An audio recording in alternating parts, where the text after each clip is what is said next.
up, guys? This is Big Little Bunch back with another video. And if you haven't, go down there, subscribe, like this video, and ring that notification bell so when we post, it'll notify you. And share this video with your friends and your family. And so we're doing the Chronicles of Mojo right now. It's episode 2, season 1. Hey, so here we are with our second episode of the Chronicles of Mojo. And one of the things that probably the best training tip that I could give anybody is, because we're getting ready, he's going to, here in a few minutes, going to work Mojo.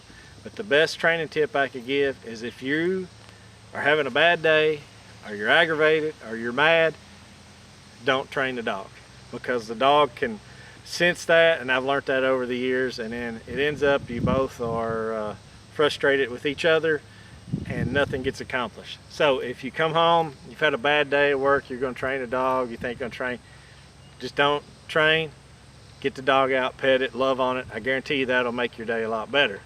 So getting on into the Mojo training, I am a firm believer in letting a pup be a pup, and then I kind of let that dog tell me, that pup, when they're ready to train.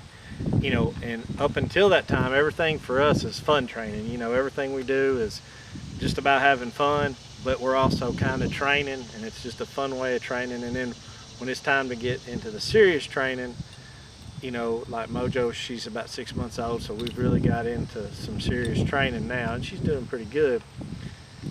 I am letting Jake here do all the training, and he's starting to become a real good dog handler. I just kind of got him. So with that, I'm gonna let him talk to you about what he's been doing so far with Mojo. So I've been doing heel, set, and stay, just like the basic, because you want the obedience good in the field.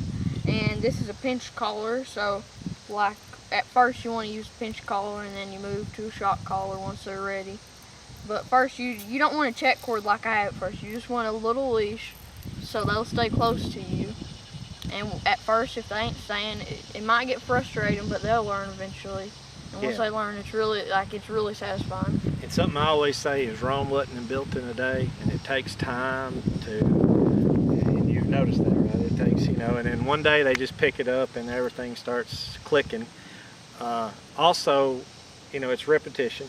It's over and over. And I say it's better to train 10 minutes a day, maybe a couple of times a day, versus trying to train for an hour. I think that's a mistake. Some people might disagree with that, but I think smaller sessions, you just get more done, and you learn a lot more. And so stay tuned, and we'll show what all you've been working on and where she's at and all that stuff. And at first you don't use whistles. Yeah, well, he's been doing sit, heel, and stay. And then we're adding the sit to whistle. So actually Mojo is to that point of sit to whistle. And he'll show you here in a few minutes all that he's been doing, and then how we transition to the sit to whistle. And she's doing good. That's why we got the check cord. After they start to figure out stay, that's when you want to start getting farther and farther, and then start doing more stuff, like maybe shaking your hat, like just like this, like just making it see if they'll stay. And then once they start to do that, that's when you know you're doing good. All right, on to the star. We'll get Mojo in here in just a second. Heel, heel, heel.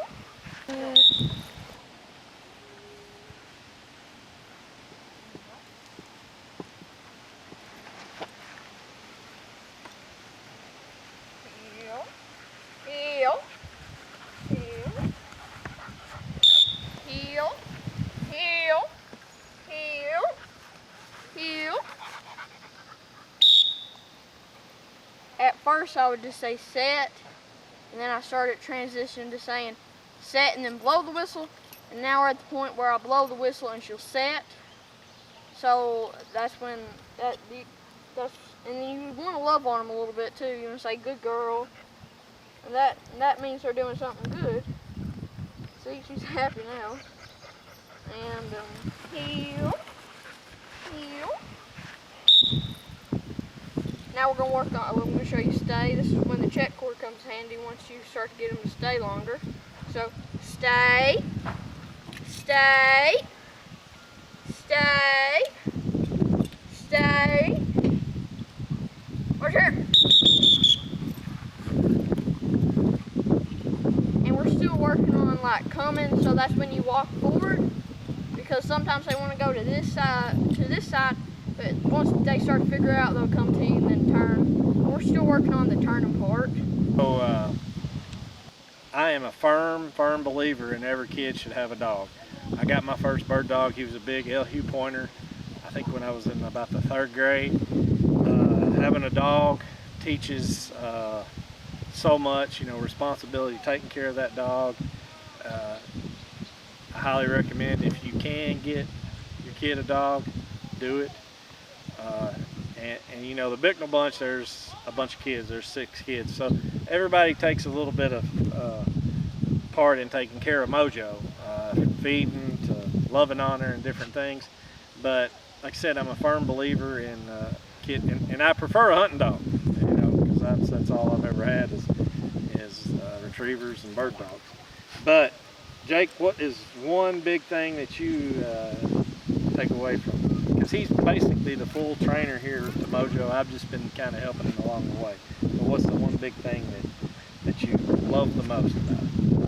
Probably when they, like, at first when she wouldn't get stay down, but like when she got stay down and would stay and then come to me, it felt really good. But the best I felt like was when we was working on the turns and she would turn with me. That was like the best feeling. I really like that part. Yeah, and to me, when I've trained dogs over the years, and when you see that young pup starting to pick it up, it's a really good feeling. I'm going to say that it's even a better feeling that I see my son here, and he is, picking up this training so good, and it's really good to see him. And he gets up early in the morning, and he gives her a little work. I'm gone of the morning, and he gets her out and works her. And then the other kids, they get her up and feed her and that. But I just want to, I guess another big thing, training tip, I said you don't train when you're mad or upset, but if you can get a kid and let them do some of the training.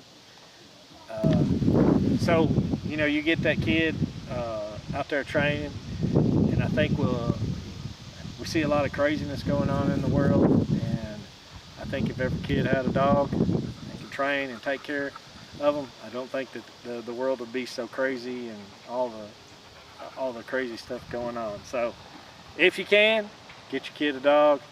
It don't have to be a hunting dog. It can be any kind of dog, and it really helps to teach them responsibility. Me too. Think of one shout. Peace. Peace.